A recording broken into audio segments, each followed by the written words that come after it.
Painting ಅದು ಇದು ಮಾಡ್ಕೊಂಡು ಮುಂದುವರಿಬಹುದಿತ್ತು. ಬಟ್ ಅವ್ರು ಏನ್ ಮಾಡಿದ್ರಂದ್ರೆ ಒಂದು ಪ್ರತಿಭಾನ್ವಿತ ಉದಯೋನ್ಮುಖ ಪ್ರತಿಭೆ ಆಗಿರುವಂತಹ ಮನೀಷಾ ಎಸ್ ಸಾಲಿಯನ್ ಅನ್ನೋರ ಕೈಗೆ ಆ ಜವಾಬ್ದಾರಿ ವಹಿಸಿದ್ರು. ಅದೇ ರೀತಿ ಇವತ್ತು ಕಿರುಪರಿಚಯವನ್ನ ನನಗೆ ವಹಿಸಿದ್ದಾರೆ. ನಾನು ಇದುವರೆಗೂ ಯಾವ ವೇದಿಕೆಯನ್ನು ಹತ್ತಿದವನಲ್ಲ. ಕವಿಗೋಷ್ಠಿಯನ್ನು ಬಿಟ್ಟು ಯಾವ ವೇದಿಕೆಯಲ್ಲೂ ನಾನು ಮಾತಾಡಿ ಅಭ್ಯಾಸ ನನಗೆ ಗೊತ್ತಿಲ್ಲ.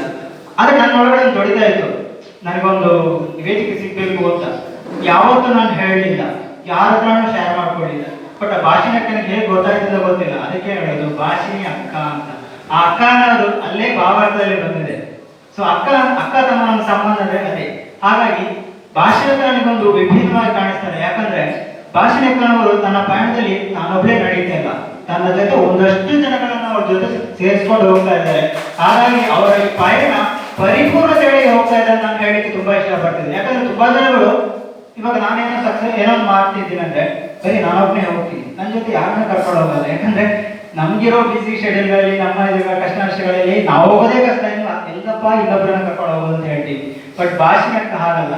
ಅವರು ಒಂದಷ್ಟು ಉದಯೋನ್ಮುಖರಿಗೆ ಪ್ರತಿಭಾನ್ವಿತರಿಗೆ ಅವಕಾಶ ಕೊಟ್ಟು ಅವರನ್ನು ತನ್ನ ಜೊತೆ ಕರ್ಕೊಂಡು ಹೋಗ್ತಾ ಇದ್ದಾರೆ. ಅಂದ್ರೆ ಆ ದಿಶದಲ್ಲಿ ಅವರು ಕರ್ಕೊಂಡು ಹೋಗ್ತಾ ಲಿಸ್ಟಲ್ಲಿ ನಾನು ಇದ್ದೀನಿ ಅಂತ ಹೇಳ್ಕೊಳ್ಳೋಕೆ ನಮ್ಗೆ ತುಂಬಾ ಖುಷಿ ಆಗ್ತಾ ಇದೆ. ಸೊ ಹಾಗಾಗಿ ಇದಿಷ್ಟು ಅವರ ಪರಿಚಯಗಳು. ಅದೇ ರೀತಿ ಈ ಸಂದರ್ಭ ಒಂದು ವಿಷಯ ಹೇಳಕ್ಕೆ ಇಷ್ಟಪಡ್ತಿದ್ದೀನಿ. ಇವರ ಕೃತಿಗಳ ಹಿಂದೆ ತುಂಬಾ ಜನರ ಪರಿಶ್ರಮ ಇದೆ. ಅದರಲ್ಲಿ ಪ್ರಮುಖವಾಗಿ ನಾನು ಗಮನಿಸಬೇಕಾದ್ದು ಇಬ್ಬರನ್ನ. ಒಂದು ಅವರ ಮಾತೃಶ್ರೀ ಅವರು ಬಾಲ್ಯದಿಂದಲೇ ಅವರ ಪ್ರತಿಭೆಗೆ ಬೆಲೆ ಕೊಟ್ಟು ಪ್ರೋತ್ಸಾಹಿಸಿದ್ದಾರೆ. ಯಾಕಂದ್ರೆ ನೀವು ಆಲೋಚನೆ ಮಾಡಿ, ಒಂದು ಕಡೆ ಮನೆಯಲ್ಲಿ ಬೆಳತನ, ಇನ್ನೊಂದು ಕಡೆ ಓದ್ತಾ ಇದ್ದಾರೆ. ಇದರ ನಡುವೆ ಒಂದು ಟ್ಯಾಲೆಂಟ್ ಇದೆ ಮಗಳಲ್ಲಿ. ಯಾವುದೇ ಒಂದು ಪೋಷಕರಾಗಿರಲಿ ಸ್ವಲ್ಪ ಹಿಂದೆ ಬಂದು ನೋಡ್ತಾರೆ. ಯಾಕಂದ್ರೆ ಆಲ್ರೆಡಿ ಮಾಡಿದ್ರೆ ಬಡತನ ಇದೆ, ಹೇಗಪ್ಪ ಇವ್ರನ್ನ ತರ ಕರ್ಕೊಂಡು ಹೋಗೋದು, ಈ ತರ ಅವರಲ್ಲಿರುವಂತಹ ಪ್ರತಿಭೆ ಹೇಗಪ್ಪ ಬೆಳೆ ಕೊಡೋದು. ಬಟ್ ಅವರಮ್ಮ ಒಂದು ಒಳ್ಳೆ ಕೆಲಸ ಮಾಡಿದ್ರು. ಮಗಳ ಪ್ರತಿಭೆಗೆ ಅವರು ಸಾಥ್ ಕೊಟ್ರು, ಸಲಹೆ ಕೊಟ್ರು, ಪ್ರೋತ್ಸಾಹ ಕೊಟ್ರು, ಬೆಂಬಲ ಕೊಟ್ರು. ಹಾಗಾಗಿ ಇವತ್ತು ಆ ಮಗಳು ಏನ್ ಮಾಡ್ತಿದ್ದಾರೆ ಅಂದ್ರೆ ಅದೇ ಅಮ್ಮನ ಮೂಲಕ ತನ್ನ ಪ್ರಥಮ ಕೃತಿಗಳನ್ನ ಲೋಕಾರ್ಪಣೆಗೊಳಿಸ್ತಾರೆ. ಇದು ಒಂದು ಅರ್ಥಪೂರ್ಣವಾದ ಒಂದು ಸಮಾರಂಭ ಅಂತ ಹೇಳಿ ನಾನು ಇಷ್ಟಪಡ್ತಾ ಇದ್ದೀನಿ. ಅದೇ ರೀತಿ ಮುಂದಿನದಾಗಿ ನಾವು ಹೇಳುವಂತಂದ್ರೆ ಇನ್ನೊಂದು ಅವರ ದೊಡ್ಡ ಬೆನ್ನೆಲುಬು ಅಂತ ಹೇಳಿದ್ರೆ ಭಾಸ್ಕರಣ್ಣ, ಅವರ ಪತಿದೇವರು. ಸಾಮಾನ್ಯವಾಗಿ ನಾವು ನೋಡಿರ್ತೀವಿ, ಬರಹಗಾರರಿಗೆ ಬೆಂಬಲ ಅನ್ನೋದು ಮನೆ ಹೊರಗಡೆ ಎಷ್ಟು ಬೇಕಾದ ಸಿಗ್ಬೋದು, ಬಟ್ ಮನೆಯಲ್ಲಿ ಸಿಗೋದು ಅಷ್ಟೊಂದು ಸುಲಭದ ವಿಚಾರ ಅಲ್ಲ.